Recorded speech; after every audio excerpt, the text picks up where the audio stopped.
But so to get our program going today, I want to then turn the mic over to our friend and professor and leader of debate, Dr. Gordon Staples.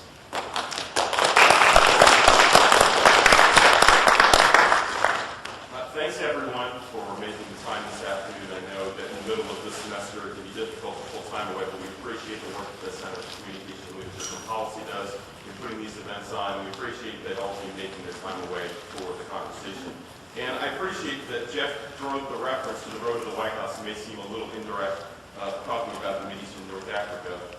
But really for us, the value in this conversation today, I'm hoping that it helps us to generate, is the way that we choose to learn about, engage, and really challenge ourselves, not only in the direct road when the election may be this close, but also in the longer terms in developing the kinds of scholars and experts that may be helpful to inform policy. And I think my suspicion is most of you are here today because you have an interest in the topic, and so you probably better than I can talk about the many ways in which the United States foreign policy toward the Mideast and North Africa has influenced the events in this country, electoral and otherwise, over the past few decades. And so what we want to do is shift the conversation a little bit to how this pathway comes in terms of developing and working with young students and working with professionals in a variety of contexts. We're thrilled today to have a panel of folks who have a variety of interests of why they're interested in the scholarship of this field. We have three fantastic students that are members of the Trojan Debate Squad, ranging in names from the senior, junior, and freshman, including our squad captain. I'll introduce them in a second. And we're also very fortunate to have Dr. Shawn Powers with us, who is an Annenberg Ph.D. alum and former debater, and now a leading scholar and expert on Jazeera and global media, especially involving the Arab world and the Middle East.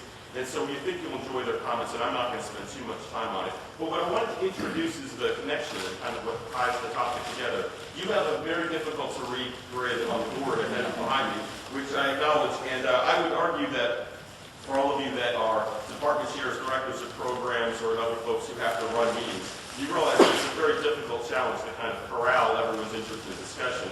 These are notes that I drew from my work last summer. One of my hobby jobs, or things that we do in the side years, for the last 5 years, I've been the chair of the National Intercollegiate Debate College Topic Selection Committee. And that's a long way of basically saying that the committee that I chair is responsible for drafting, developing, and ultimately authoring the single topic that influences intercollegiate policy debate. We have about 100 universities across the country that take part in about 4,000 students that will be involved in single topic debating from when the topic is released in mid-July up until nationals, this year taking place outside by Emory University in late March. So it's a year-long program, and past research has demonstrated that this basically winds up with undergraduate students being exposed to the ballpark of a master's level degree education in terms of the subject matter. And so for this year, the topic was selected to be about the American foreign policy towards the Mideast and North Africa, or the Arab Spring. And we would be remiss on this important anniversary to not realize how much has changed over the course of the year. And for me, that's part of the insight in this conversation. I'm not only the chair, but I'm also a member in the committee, and so I wrote the paper last year advocating that we spend the year debating the Arab Spring. But if we think about where we were a year ago, most of us realize that we have no idea what that means or how that develops. And in fact, last February, when I started working on the topic, I was terrified that I was basically leading 100 universities into an abyss where I couldn't guarantee anything about what American foreign policy would be.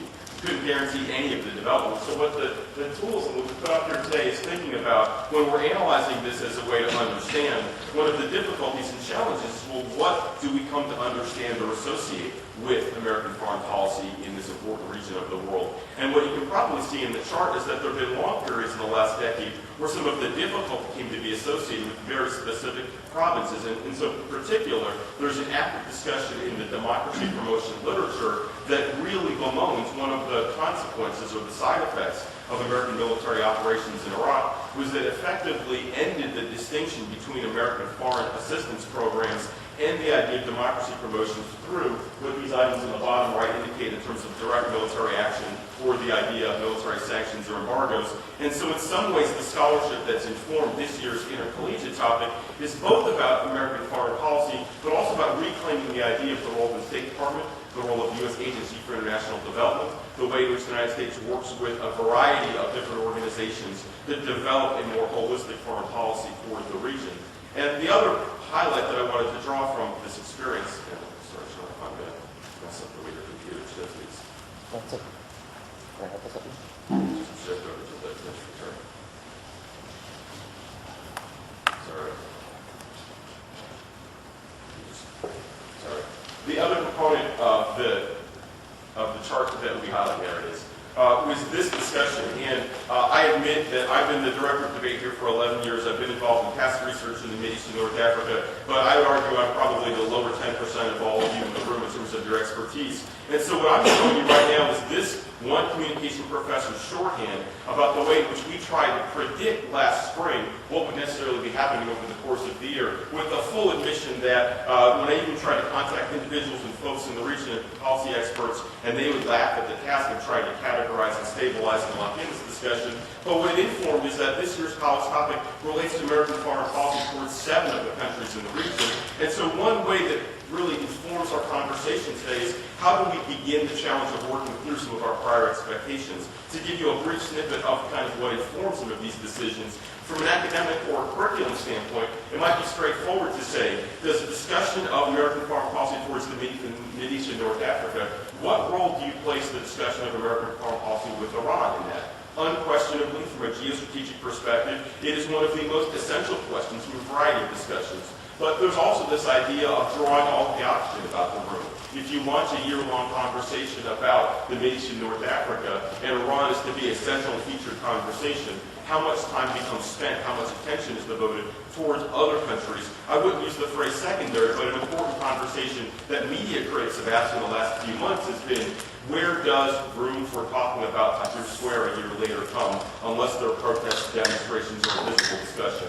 How do we keep the conversation active about what's happening in Bahrain in terms of, especially in cases like Bahrain or in Syria, where the government is actively limiting the outside world of foreign media? So one thing that I think you'll also hear from both Professor Powers and the students today is a little bit of the challenge of when you're engaged in an enterprise which develops its own incentives to learn about this subject matter, it forces a dramatic reevaluation of the actual material and the actual sources of information. And to give you a highlight there, if you were to develop a curriculum of the best materials to learn about what's happening in terms of these countries and the changes, the very act of identifying, at this point, the RSS feeds, the news links in that discussion, I would argue is as significant as some of the other discussions. And my suspicion is those folks in the room could probably help us generate a fantastic list of the classic works, the basic histories, the things that have informed policy in that region. But if you then put that discussion one step further, for instance, something we've talked about this year, what's the best work explaining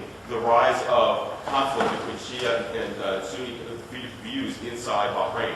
Or what's the best way to assess Saudi foreign policy in that regard? Or what's the best predictive work that outlines the way in which that civil society might develop in Libya, and or what Yemen looks like in a world post-dissolution or in a world post-Salah as he's moved to the United States for medical treatment? So these questions, I admit, might seem somewhat academic, but when you think about that the goal is encouraging 100 universities to be involved in this research process, it's something that we took quite seriously. And so for me, I'm more than willing to accept the criticism that you might all have in suggesting about this chart, but I'm hoping that it opens our conversation today, thinking a little bit about what would be the optimal way to approach these questions. Because I think for too long, a panel like this would have the temptation to say, what is the most immediate direct relationship between events in the Middle East and North Africa toward American foreign policy? Is it a crisis in the Strait of Hormuz? Is it an impact in the way that oil prices might be influenced? Or might it be the idea of a foreign policy spectacle or debacle that informed other presidential administrations? And so I'm hoping today that in our brief time together, we can have a more long-view conversation about how we go about learning and challenging and improving the overall climate for what we understand about this region, with the expectation that it informs American foreign policy in that. So with that, I'm going to step aside and let the rest of the panelists develop. And I believe that Katrina Kaiser, who has degree programs both in the Annenberg School and the Dorset School, who is a USC junior, is going to start the conversation. So, Katrina. One of the things that Gordon mentioned is that debate is research-oriented. So as debaters are faced with the question, as comm scholars really, first, what information is available to us for the production of argumentation? And secondly, how is this information mediated? How do we receive it as students? Now, one of the things the development of an Arab Spring topic, something very dynamic and unpredictable, it meant that newspapers and traditional sources of media, and as Gordon was mentioning, the old guard sources of foreign policy expertise was no longer sufficient.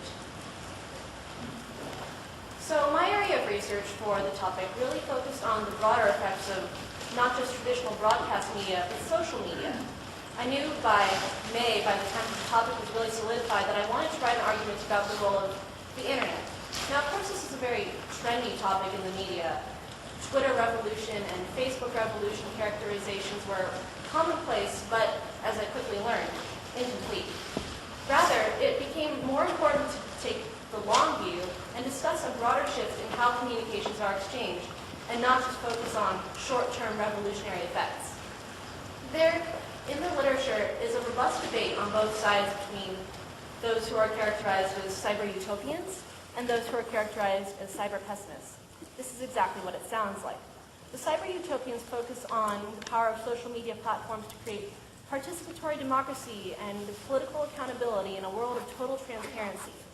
Now, this is pretty, but the cyber-pessimists would say that censorship regimes, a lack of anonymity on the internet, can all keep us unsafe and unfree. Furthermore, with some especially restrictive governments, they engage in the monitoring of individuals and try to contain their actions via the internet. There is also the threat of more propaganda, for good or for bad, but especially for bad, on the internet, which is just a neutral medium. A few examples from my research stood out, but the earliest one, and I think the one that is most discussed, is Egypt. Now, in Egypt, it was not just that social media platforms appeared and revolution just happened spontaneously. Rather, there was an Egyptian blogging scene dating from mid-2000s, and some of those included critical political blogs. However, these dissenters were fractured, and there were small protests that were easily broken up by the police. However, after the Tunisian protests kicked off in late December, the information about that went on to Egyptian social media networks, and people really started having political discussions on previously censored platforms. And once people just started talking to those of their friends and those of their colleagues, there was this realization that there was common dissatisfaction with the Mubarak regime. And then, of course, we had January 25th and everything that ensued after. One of the more interesting things about the Egypt internet narrative is how Mubarak actually shut off the internet because he saw it as a threat to his stability. However, this had the effect of increasing protests in Tahrir Square by getting people who were previously kind of quiet about the dissent angry enough about what Mubarak was doing to them and their internet and their Facebook to go public with their anger. I think that this example shows that both sides, the utopians and the pessimists, are a little bit right. And there's dialecticism in how we should understand the role of internet and the role of social media in the Arab Spring. These platforms and other modes of grassroots content production, such as blogs, predate the Arab Spring, and the internet is a politically neutral medium. It can be a set of tools used by dissenters or used by the government. Now, what I've learned as a student has also kind of intersected with my research as a debater. In July, those of us in the econ department, I'm an economics major, had a new class offered about graph theory and social networks. And so I was able to learn the math behind the more non-political dimensions of networks, learning about components, which are clicks within a larger social network, or the importance of people who function as bridges between two of these components. We also learned a lot of the theoretical answers to more of these pessimist debate arguments that I would hear in a competition setting. And then I could then apply those theoretical answers to the more political situations of specific countries, such as Egypt or Syria. This also dovetailed with a lot of my work as an Annenberg student, and I ended up writing a paper for an intercultural communications class explaining the interaction between social media and institutional broadcast media as a conflict between two different journalistic cultures. And I think that this is true. Our whole conception of what counts as credible reporting or a trustworthy source for journalism has changed. We can even see this here, as Gordon was mentioning, with the latest commentary about the electoral system or with the different occupations. There's this moment where we realize that instant YouTube uploads and instant Twitter commentary definitely does contrast with the mediated voices of newspapers passing on press releases. However, we even see here that traditional news outlets have done more to incorporate citizen journalism and try to build on interactivity with the audience. The most region-specific example would be Al Jazeera, who has brought in YouTube videos and a very robust Twitter narrative to their more traditional satellite radio and satellite TV feeds. And the more that we learn about the interaction between broadcast media and social media, I think that we'll be able to learn more about not just the Arab Spring, but how the nature of political revolution in general has absolutely changed.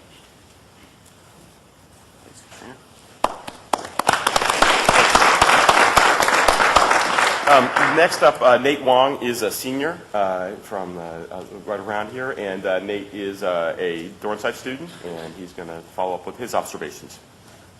So one of the points of research that I've focused on this year is kind of about the effects of social media in the Arab Spring, but particularly how that plays out in Syria. In Syria, social media is a key battleground between the regime, the Assad regime, and the citizens. Ever since he's been in power, Assad has tried to suppress the media in Syria and suppress any information content that flows both in and out of the country. And since the people have taken to the streets and tried to overthrow him within Syria, citizen journalism has become really a key battleground in terms of how citizens disseminate information out of the country about what's really going on in Syria through things like even Twitter posts and uploading YouTube videos of the violence that Assad is committing. It represents a key access point for foreign media and really of our understanding of the revolution in Syria, which is why social media is so important. Kind of in contrast within the past, for example, like when Assad's father was in power and he committed the massacres of 1982 in which he slaughtered tens of thousands of people, he was able to hide it for weeks because there weren't such things like a burgeoning blogosphere and there was no Twitter and there really wasn't the internet even back then. So he was able to suppress it, but now people really aren't. And I think that's kind of a defining feature of both the Arab Spring revolution as a whole, and particularly in Syria, that makes it really unique, and a reason why I really enjoy studying this topic this year is because it allows us access to kind of like things that are unmediated by the big national news sources. I get to read lots of articles from Syrian newspapers, Syrian bloggers, bloggers from all throughout the Arab Spring.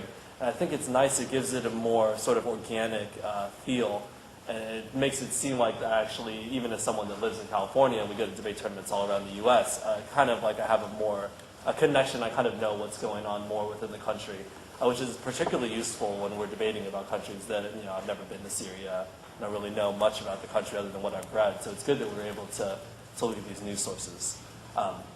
Another reason why the internet is a key battleground in Syria is because of the risks that it presents too. Certainly because the Assad regime has tried to control the spread of information for so long, they're currently clamping down on the media, and whenever this sort of citizen dissent comes out, they try to crack down immediately. And it presents a sort of dangerous game for citizen journalists within Syria. A lot of the time, oftentimes they risk uniting together and trying to form large-scale organizations and protests against Assad because the Assad regime monitors the internet. So it creates a dangerous game for them because it kind of holds back large-scale organizations right now because they fear that Assad might show up with the armed forces and tell them to clamp down. Now, the role of the United States in this, I also think, is an interesting facet of how it can contribute to the Syrian revolution. Current export controls within the United States and trade sanctions on Syria prevent the export of many key U.S. technologies to Syria. For example, open source projects can't be given to Syria. Companies like Cisco and BlackBerry and Google all can't import technology into Syria, which makes it very difficult for these internet activists within the country. It makes it much more easy for Assad to crack down and monitor their activities online because they don't have encrypted technology and secure internet connections. It makes it difficult for them to organize because they don't have secure mobile phones in order to make it so that they can have unmonitored phone calls. So as they try to overthrow their government and as the wave of momentum of revolution throughout the Arab Spring spreads to Syria, it really makes it so that the people have a unique opportunity to overthrow their government, but also where the government in the status quo has a very strong opportunity to track the people. And this sort of, it seems like Syria has been at an impasse for the last few months or so, where the people are trying to push back against the government, but the government still has a lot of power. And another key dimension of the Arab Spring that Katrina mentioned that I find particularly true to be of Syria is how everything continually changes in real time. Things are always changing. It's very dynamic. And as more and more information from citizen journalists in countries like Syria starts to get disseminated out of the country, I think it provides a unique opportunity into realizing how these dynamics are changing in real time. And it really, I feel privileged to be able to follow these opportunities and to follow the developments as they happen and be able to track them. I think that this topic, at least from an educational standpoint, provides a great opportunity into looking into how these revolutions are unfolding and really how the people power of these revolutions is helping to overthrow some of the oppressive governments in the region. Thank you. So our third and last student panelist today is Chris Patterson, who is an Annenberg and Dornsife double major, who comes from Texas, someplace where we're going in the not-too-distant future. And so, Chris, the floor is yours. Definitely.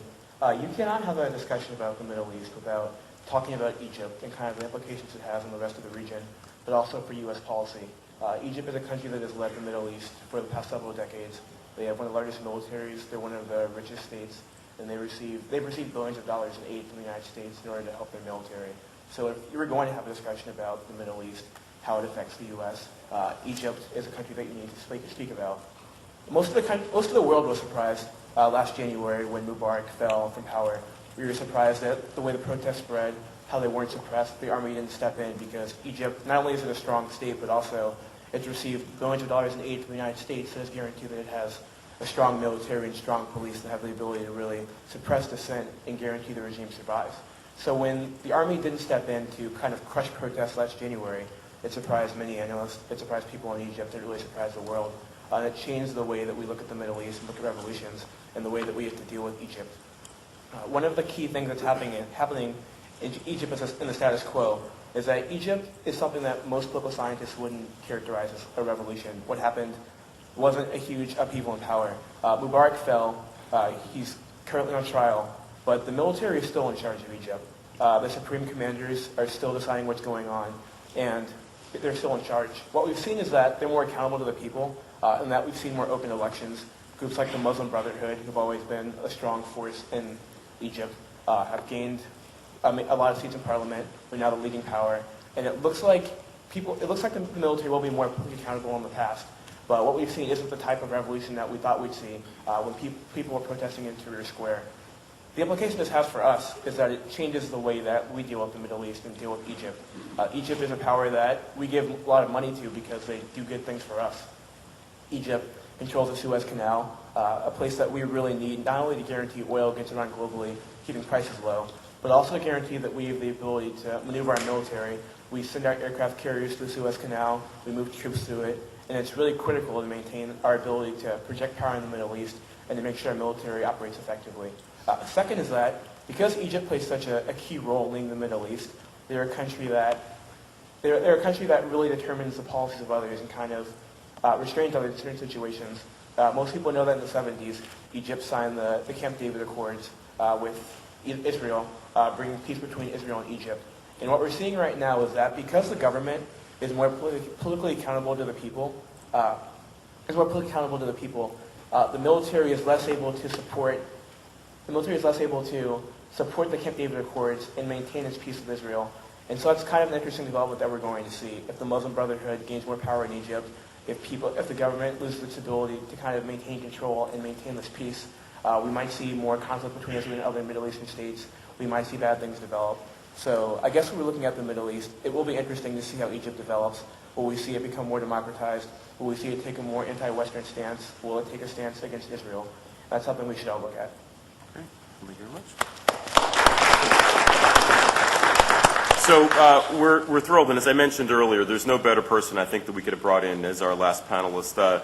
Professor and Dr. Shawn Powers earned his Ph.D. from the Annenberg School a few years ago, but you probably know him from his seemingly endless visits and appearances on CNN, or you might have read his opinion research that he's done, original research around the world studying the Muslim and Arab publics, or you might have read his book on Al Jazeera. In any of these, Shawn's demonstrated that he's one of the really important voices in this conversation, and we're thrilled to have him here.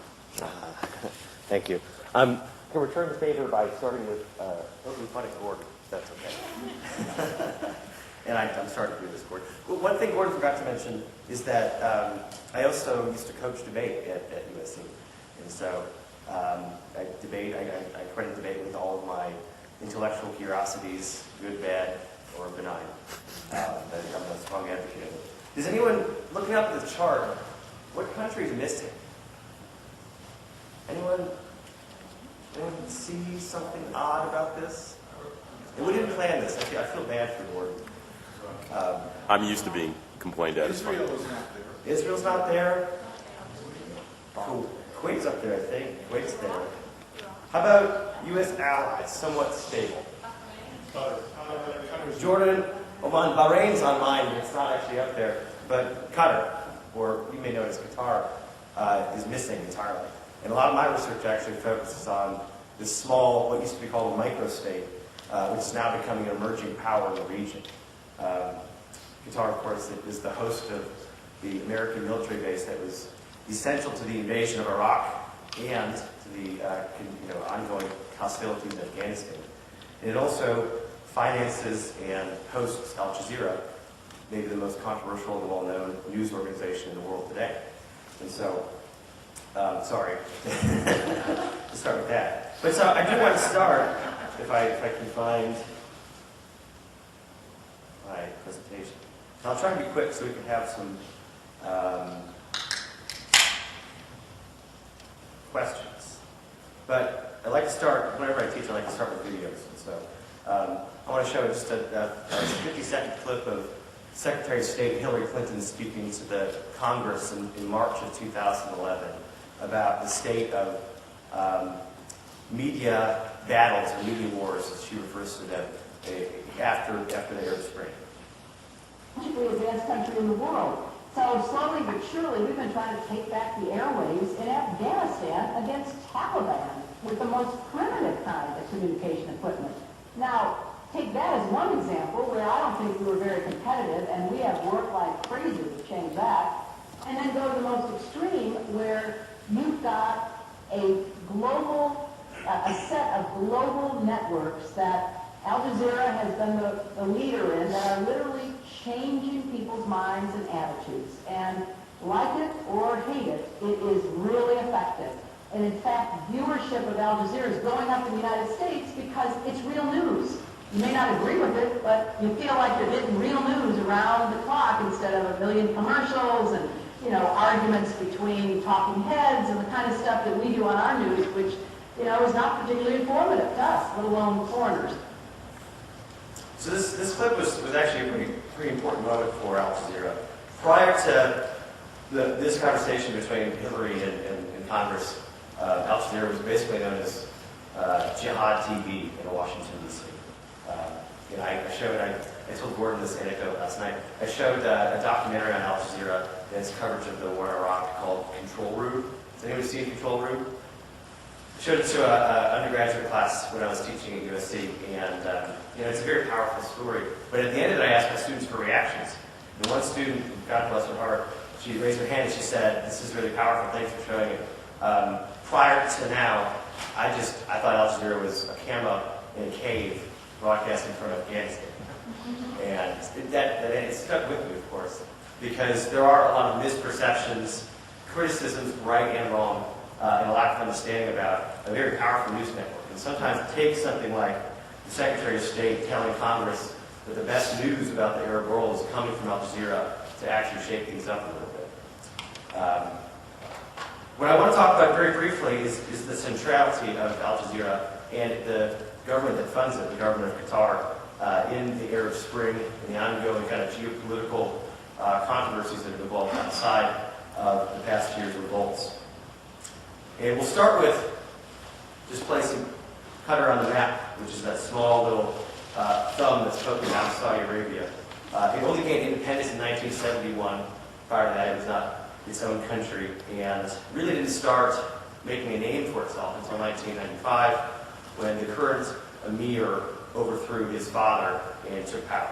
And in 1996, they launched Al Jazeera and enacted a series of democratic reforms that were fairly liberal for that part of the world.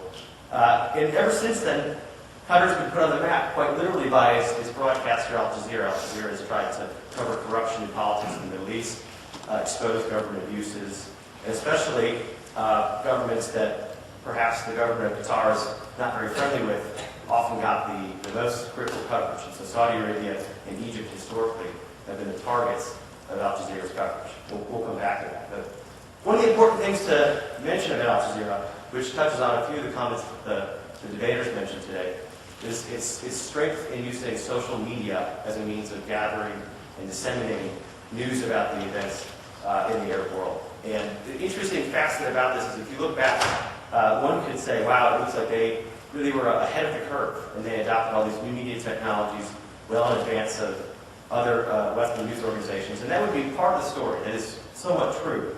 But the true reason why Al Jazeera invested in social media as a news gathering tool and social media as a news dissemination tool is because it needed to use these outlets to get information in countries that were not allowing their journalists to travel into or out of their country, and also to get information into countries that would not allow Al Jazeera to be broadcast, like the United States. And so, to a large extent, the new media initiatives that I think a lot of people would credit Al Jazeera's ability to cover the Arab Spring with so much depth and robustness came out of a de facto boycott among cable providers in the United States to refuse to let Al Jazeera English onto the airwaves. And as a result of that, the organization committed substantial resources to finding ways to get their feed onto computers. So they invested in all sorts of different social media outlets, including live stream, which some of you may know, to make sure that Americans could access their airways. And it's through those initiatives that, of course, they were so strong in covering the Arab Spring in ways that no other news organization could. But it goes to show that you've got to be careful when you get what you wish for, when you try to boycott a news organization from effectively getting their news stories into your country down the road and come back to haunt you. I want to talk just quickly about Tunisia and why Al Jazeera was critical for the Tunisian revolution.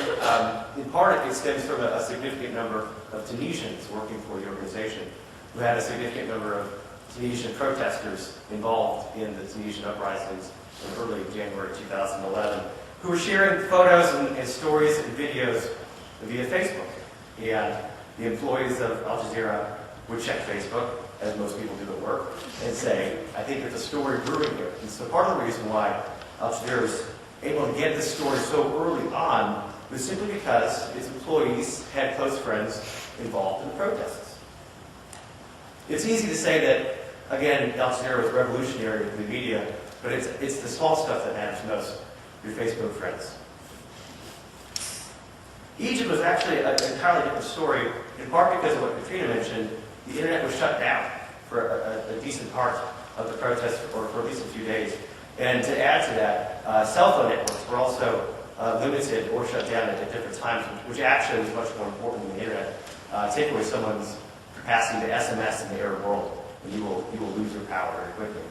But what's interesting about these two countries is that the ways in which Al Jazeera covered the protests and influenced the protests are completely different. So in Tunisia, they provided a broadcast outlet for videos that were otherwise only available on Facebook that really put pressure on President Ben Ali, to reform or get out of office, but also galvanized the protests to say, there's something more to be done here, you can keep on going. In Egypt, new media had very little to do with it, actually. Al Jazeera deployed a tremendous number of its mainstream journalists to Cairo and Alexandria to cover the protests that were going on live, and really didn't use Facebook or Twitter like it did in the same way in Tunisia.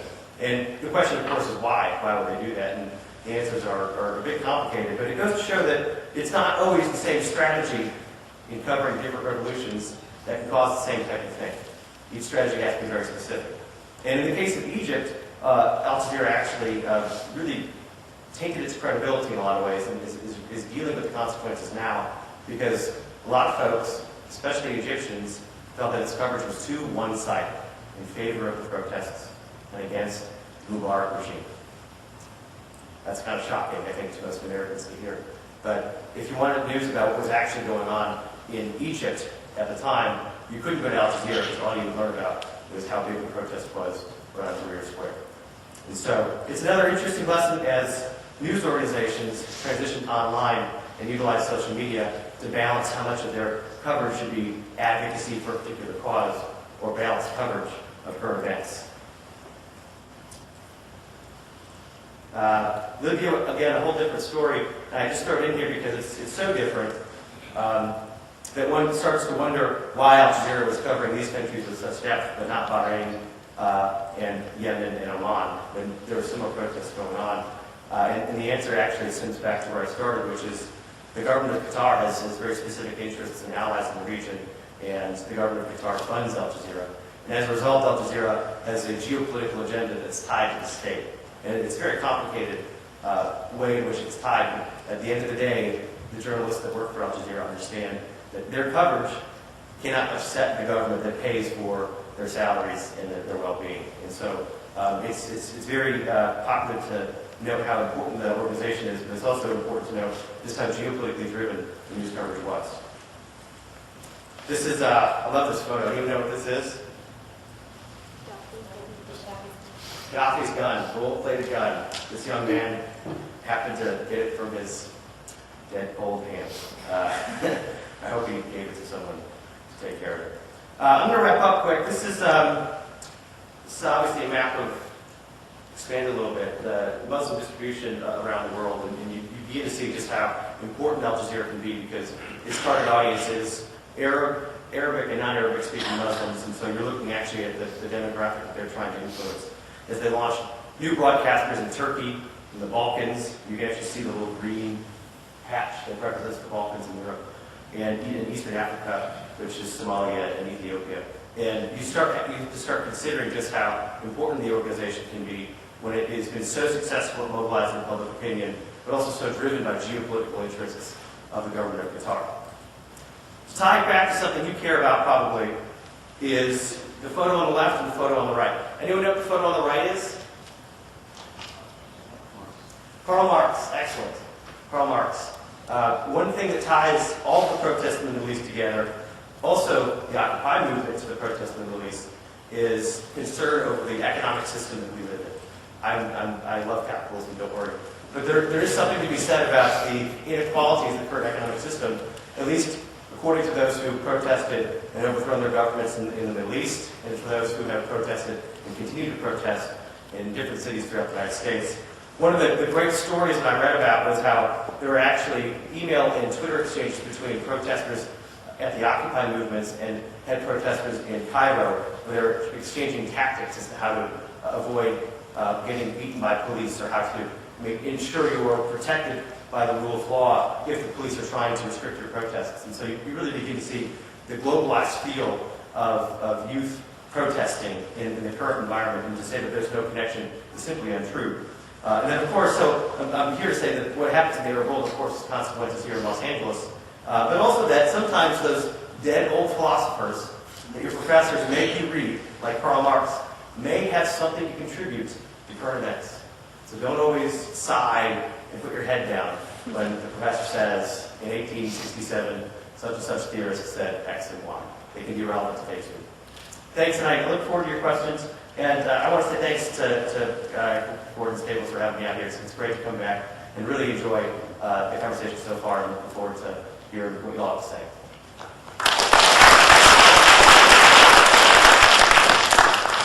Much like Find the Country on the chart, there's a lot of things we've covered in a short period of time, and we did follow through with the idea of keeping a few minutes for questions. So. Thanks, everyone, for a very interesting presentation. I'm especially interested because some research that I did suggested that one of the most noteworthy outcomes of the use of the internet in the Arab Spring was a strong repression against internet access, particularly in regimes in sub-Saharan Africa who didn't want to see this begin to leach into their communities, but also, of course, in China, where the repression has just been extraordinary in response to that. So I'm wondering if you could say something about that. And then a kind of a related follow-up question is that even the repression is making it difficult because of global networks now. So, you know, the elites in all these societies who are more likely to have traveled abroad, studied abroad, have contacts with people abroad, are moving information back and forth. So even though there's been repression, it's not clear whether the repression can really be effective or if the repression just becomes more kind of a cancer on the credibility of the regime that tries to exclude information. So I'm curious about your reaction. Yeah. Full disclosure, can you hear me? Professor Hollihan is my advisor, so this is a very difficult moment for me here. I'm having flashbacks to my dissertation defense. The first question, I wanted to actually talk about this in my presentation a little bit, which is that how the things that you may not think are connected are connected. And last week's debate and battle over SOPA, the Stop Online Piracy Act, is directly connected to what happened in the Middle East for a number of reasons, one of which is if it had been enacted, our capacity, United States' capacity to promote internet freedom in countries where governments don't want the internet to be free would have dramatically declined. So when the American government tries to restrict your ability to steal music and movies, it makes it harder for us to say that the Egyptian government should not be able to control or monitor what's going on their internet as well. And so I think, and I'm almost surprised by some of the decisions that have been made by the American government in the last 12 months as it relates to internet freedom. On the one hand, they're very almost romantically in favor of a global internet freedom doctrine that would be added to the Universal Declaration of Human Rights. And Secretary Clinton has actually given 2 speeches on this and kind of, really stuck to her guns. And at the same time, they're trying to put anyone in jail who uses the internet to share information that the U.S. government does not want to be shared, mostly copyrighted goods. And I think there's a legitimate interest to protect copyrighted goods, but we have to face facts here. You can't just draw lines in the sand. But also WikiLeaks. Julian Assange, the guy's a jerk, but I don't think he should be put in jail forever. And so the connections have to be made, and I am concerned about how countries react as they see internet freedoms either being exploited to overrun governments or how governments are utilizing media technologies to suppress dissent. One of the information that Professor Powers and question. But the map that you have there, the dark green is the area of broadcast range of Al Jazeera. No. But maybe I represented it like that, and so, sorry, I was trying to sit down for questions and stuff. So the color, the light green, the lighter green are Sunni Muslims, and the dark green are Shia Muslims. This match from 1995, so things have changed a little bit. But what I was trying to get at is Al Jazeera target audience are Muslims worldwide, and so they are watching different broadcasters to target different parts of the world. A short question there, but not a real question. Therefore, they were using the broadcast does range as far as Tunisia and Libya, but the broadcast range is that far. Is that right? For Al Jazeera? Yes. Yes, throughout the Middle East. Thank you for clarifying. That was not clear. I thought maybe they were using internet receptions or something to accomplish the broadcast. Now, my question, though, is an issue you didn't raise is how NATO got involved in all of this. And I'm kind of intrigued that CNN about 3 or 4 weeks ago broadcast a declaration, if you like, that the real architect of the Arab Spring was the boss of the Levy of France. Could you enlighten us a bit about that and how indeed France got so embedded into this Arab uprising? Why would they have proclaimed that if that weren't true? I guess. Yeah, I actually can't speak to that. I'm familiar with what you're saying. I don't know if it's true, and so I certainly can't explain why it would be true or not. But I will comment on I think the prelude to the question, which is how did NATO get involved? And simply put, there was lots of European support to get rid of Gaddafi, and most importantly, there was Arab support to get rid of Gaddafi too. And you may guess the answer to this question, but does anyone know where the NATO planes took off that were monitoring the no-fly zone in Libya? Qatar. And Qatar became a de facto ally in the NATO alliance during these no-fly zone. And the reason why that's interesting is that Al Jazeera, who then did have access to Libya and had lots of reporters there, didn't cover the civilian casualties that was a occurred because of the no-fly zone. The no-fly zone bombed different buildings, people died. Al Jazeera didn't cover civilian casualties like it did when there was a no-fly zone in Iraq. But it's huge. Because I speculate, I suggest that there's a geopolitical interest that drives Al Jazeera's coverage as it relates to air politics.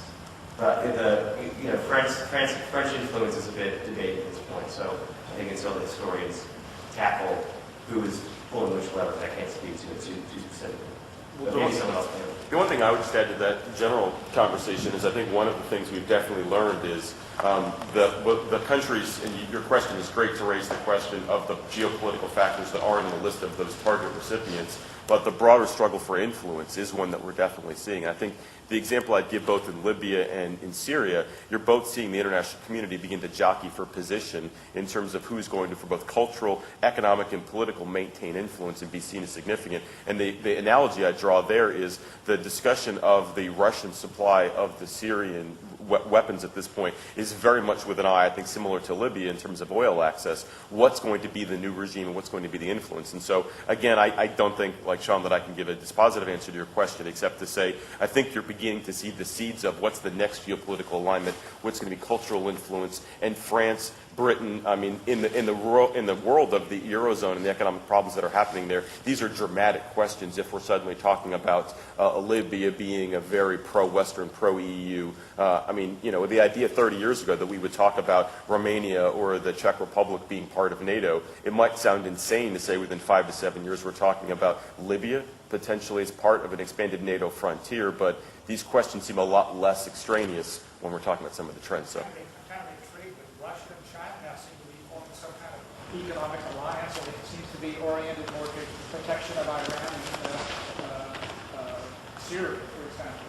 Well, I think the one thing that doesn't matter your politics is that oil is both political and apolitical at the same time, and I think you consider the economics. One thing that I think all the students would explain that all of these debates, ultimately, one of the fundamental questions is oil access and the economics, and especially with the pain that's taking place in so many economies, slight differences in oil price fluctuations are radical, and we've seen in this country, talking about elections, things that Americans do understand and appreciate about American foreign policy in the Mideast. When you ask Americans what President Carter did was so terrible, the answer gets back to gas lines and gas prices and home heating in a not too short answer. So I think that you're right. The idea of the economic relationship of oil is part of this entire conversation. Absolutely. Thank you. Yeah. And we only have time Sure. for one or two more questions. Jeff, I'm do you gonna want- ask one. He runs the event. Especially I want to hear from the students, as you've done your research on this topic, have you seen any within the presidential campaign that's underway? Is there anybody that demonstrates a particularly profound understanding of these forces that you've described, whether it's the president or any of the Republican candidates, or a profound misunderstanding that we should be aware of as we evaluate the candidates?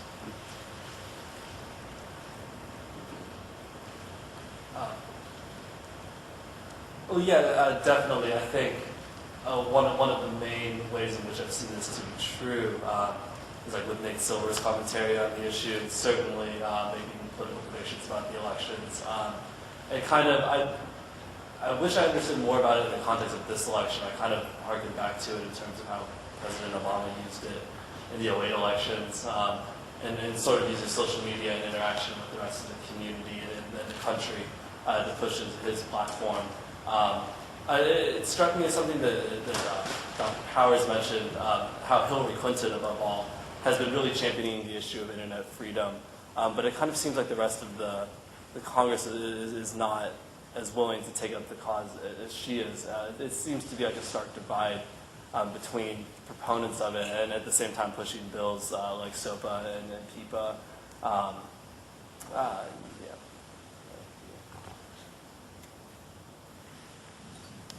I guess the other thing I'd like to add is that, given the State of the Union last night, we're really seeing how a more decentralized media environment gets everybody in on the conversation, whereas before it would have just been State of the Union and then the second party's response.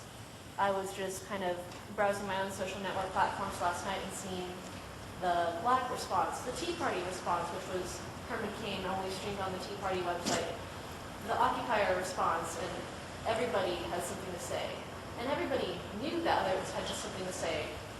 It wasn't just conversations limited to small groups of friends, but anybody can get on a soapbox in today's world.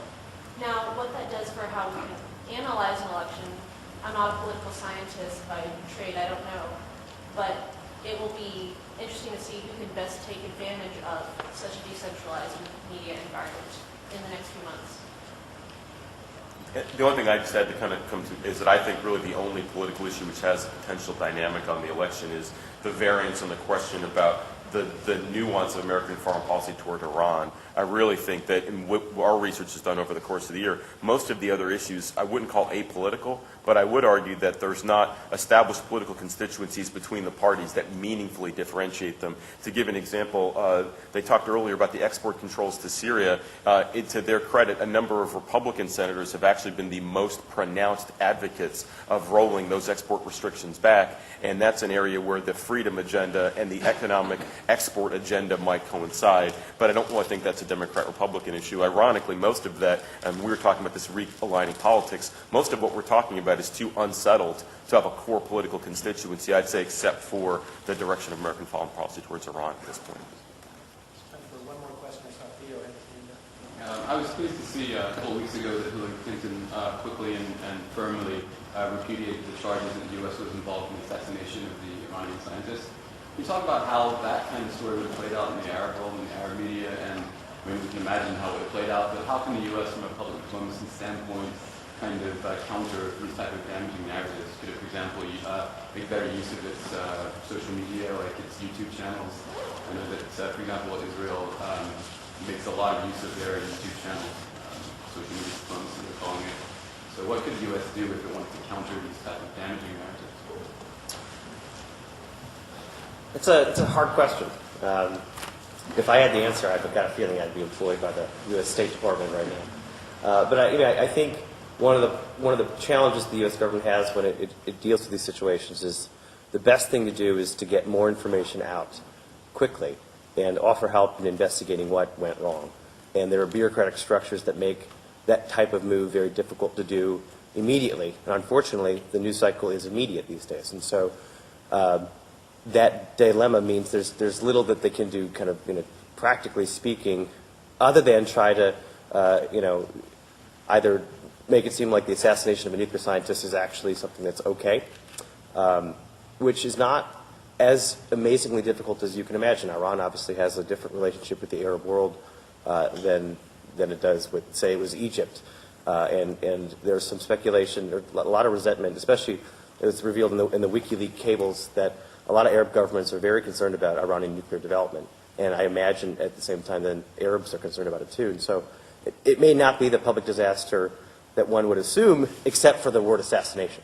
That it doesn't matter if the cause is good or bad. Assassination is always something that reflects poorly. And so I guess the short answer is not too much. That kind of stuff's going to happen, and there's little you can do to solve it in the short term. And if I could just add one quick observation, one of the things we've definitely demonstrated is that from an argumentative standpoint, one of the great difficulties is that there is not, and this is going to sound more radical than it actually is, there is not an articulated American foreign policy towards Israel for public consumption. And if you think about the differences, and so the way in which American foreign policy is dictated by a series of public, historically private events, so the President of the United States speaks to AIPAC or in other organizations in that way. There are narrow audiences, but if you make the broad defense, American foreign policy towards Israel doesn't modulate in public argument the way American foreign policy towards Russia does, for instance, in the discussion of a reset, or American foreign policy towards Mexico that might evolve on questions of economics or security for terrorism. If you think about the idea, the inability of the United States and Israel to publicly articulate what their shared interests are, what their disagreements are, make it very difficult, because what you're basically trying to ask the question is, how do you demonstrate that there's credibility behind the idea when the United States expresses a disavowal? Why should anyone believe that? And ultimately, I think part of the challenge that we've all experienced is especially the media in the Arab world has several decades worth of fantastic evidence that the United States does not really effectively and honestly talk about its relationship to Israel, so why begin that conversation? And I think so engaging that is going to be a challenge, and that also strikes the probably the worst part of it. In election season, that rhetoric becomes that much more hyperinflated because there's only a political constituency to be gained from the idea of kind of working towards the American position.